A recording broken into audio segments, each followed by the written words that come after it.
Bonjour et bienvenue sur la mécanique universelle. Alors aujourd'hui, nous sommes toujours le 1er janvier 2023 et je continue mes petites pérégrinations à partir des lectures de divers ouvrages, en l'occurrence La morale de Kant, un petit livre écrit par Joseph Vialatou aux presses universitaires de France. Alors, Joseph Vialatou, c'était un professeur de philosophie et un philosophe. Voilà ce qu'en dit Wikipédia. Il est né en 1880, il est mort en 1970. Donc c'est un philosophe français, fils de notaire rural. Il renonce à la suite d'une rencontre avec Marius Gonin. Marius Gonin qui était donc un journaliste autodidacte lyonnais, militant catholique social, fondateur de la Chronique sociale et des Semaines sociales de France. Donc a une carrière toute tracée, sans doute dans le notariat, euh, pour militer au service du christianisme social et devient l'une des figures des catholiques sociaux lyonnais. Journaliste, conférencier, il participe à la gestation de la Chronique du Sud-Est, qui deviendra la Chronique sociale. Il a aussi été résistant lors de la Seconde Guerre mondiale, notamment en cachant des Juifs dans sa maison à Vaugrenay, à Vaugreray. Par suite, il fut professeur de philosophie, rédacteur à la Chronique sociale et chargé de cours aux Semaines sociales. Voilà tout ce qu'en dit Wikipédia. Alors par contre, il a écrit de nombreux ouvrages. Les catholiques lyonnais et la chronique sociale, 1979, La liberté de la personne humaine, au PUF, La philosophie séparatiste de Luc et l'irresponsabilité libérale, 1913, L'irresponsabilité libérale. Tiens, ça c'est quelque chose qui serait peut-être à lire et à méditer. En 1913, donc un petit peu avant la guerre de 14, qu'est-ce que c'était que cette irresponsabilité libérale à avoir? Un grand débat catholique et français, témoignage sur l'action française 1927, la doctrine catholique et l'école de Maurras, études critiques 1927. Bon, Maurras, je pense que je n'ai jamais lu, mais je pense que c'est un auteur qui était un peu, qui était droite et pas très recommandable, mais j'en sais pas plus.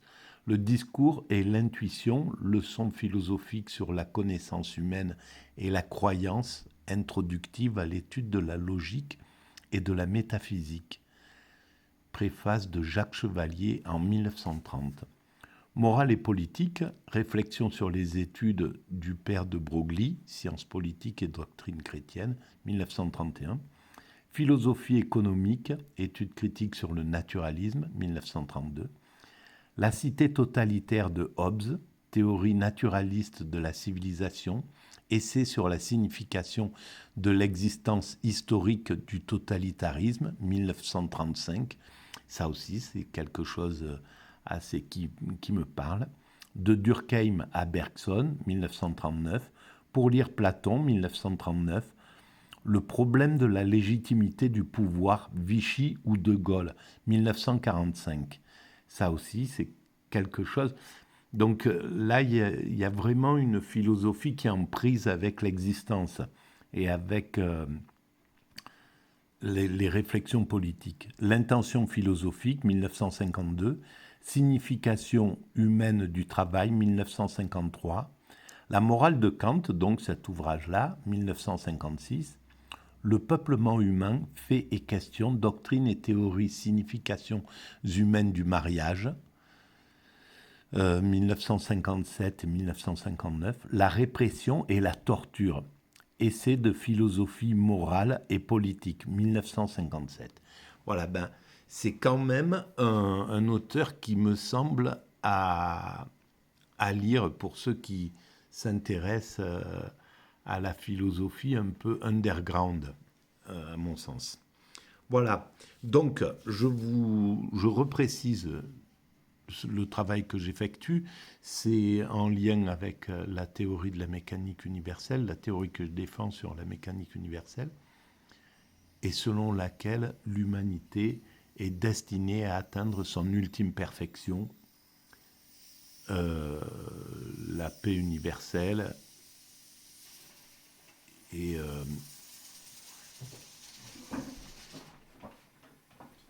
la paix universelle, pardon,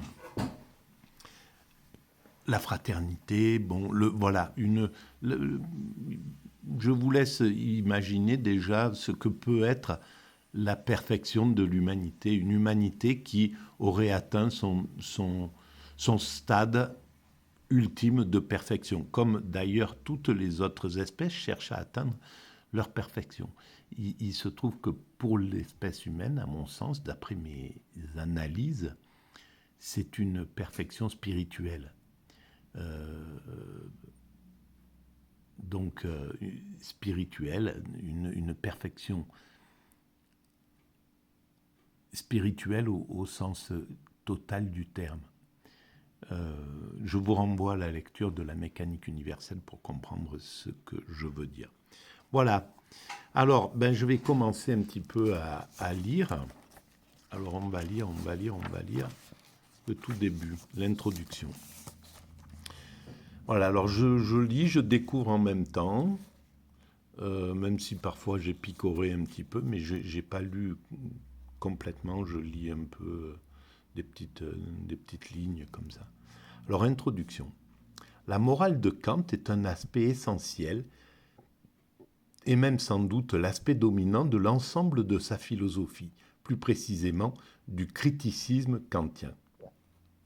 Donc, c'est je vous renvoie à l'étude de ce que sont les critiques de la raison. Donc, on sera mieux préparé à en discerner l'intention si on la situe dans le milieu d'idées où elle se pose et auquel, en large part, elle s'oppose. Elle s'est élaborée dans les dernières années du siècle où brillait la philosophie des Lumières, le courant d'idées que les Allemands ont appelé l'Aufklärung. Paul Hazard a observé les manifestations de cette pensée européenne au XVIIIe siècle. Il la voit caractérisée négativement par un refus des conceptions philosophiques, sociales, politiques, religieuses du passé et positivement par une croyance enthousiaste en l'avènement prochain du bonheur terrestre humain frayé par l'avènement présent des Lumières. Voilà, alors là, on rejoint le travail de la mécanique universelle, le travail que je développe et qui s'est imposé à moi il y a 22 ans maintenant, de façon complètement accidentelle, à l'aide de cette phrase qui est arrivée dans mon esprit, comme ça. L'humanité est destinée à atteindre sa perfection, l'amour absolu. Voilà, c'était ça à l'époque. Et donc, c'est exactement, c'est la même chose. Donc une croyance enthousiaste en l'avènement prochain du bonheur terrestre humain. Alors il faudrait savoir un petit peu ce que les Lumières entendaient par bonheur terrestre humain. C'est exactement ce que je pense. Et qu'est-ce qu'ils entendaient par avènement prochain, surtout par prochain? C'était quoi? C'était dans l'immédiat, c'était... Et malheureusement, mais c'est comme ça, c'est humain, tous les philosophes qui travaillent sur l'évolution de l'humanité, et de façon positiviste, comme ça, avec une vision d'une finalité, voilà, un bonheur qui va arriver, une évolution vers le bonheur, eh bien...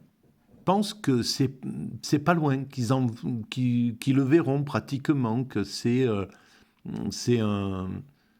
on n'est pas loin dans leur esprit, on n'est pas loin, et c'était dans mon esprit aussi, on n'est pas loin de cette finalité.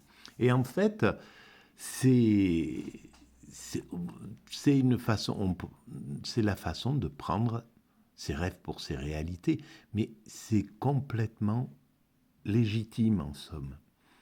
Voilà, c'est comme dans certaines religions qui attendent le Messie et qui pensent que c'est le moment du Messie, parce que il y a un désir déjà de concret, de prouver, de démontrer que sa pensée, que ses intuitions sont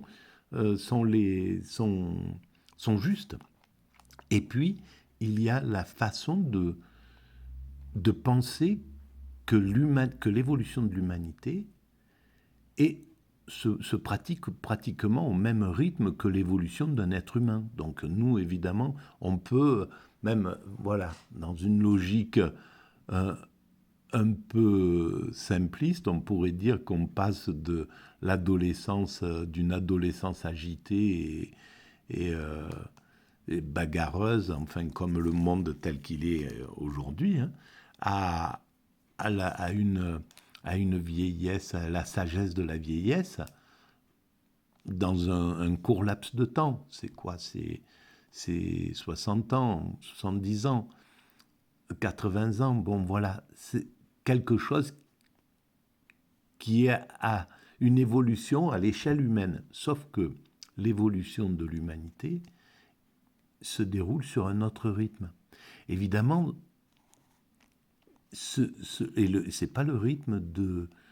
C'est un rythme qui est beaucoup plus lent que le rythme de l'évolution d'un être humain. Bien sûr qu'il y a évolution, par exemple, entre 1600 et aujourd'hui, ça fait 400, 500 ans, un peu moins, pardon. Et on peut mesurer l'évolution. On peut mesurer l'évolution entre 1600 et 1800, juste après la Révolution. Déjà, en 200 ans, il y a quelque chose de considérable. On peut mesurer avec du recul l'évolution entre 1789 et 1850 ou 1870, quand Marx écrit ce qu'il écrit, ou les révolutions de 1840 et 1870, ce qu'elles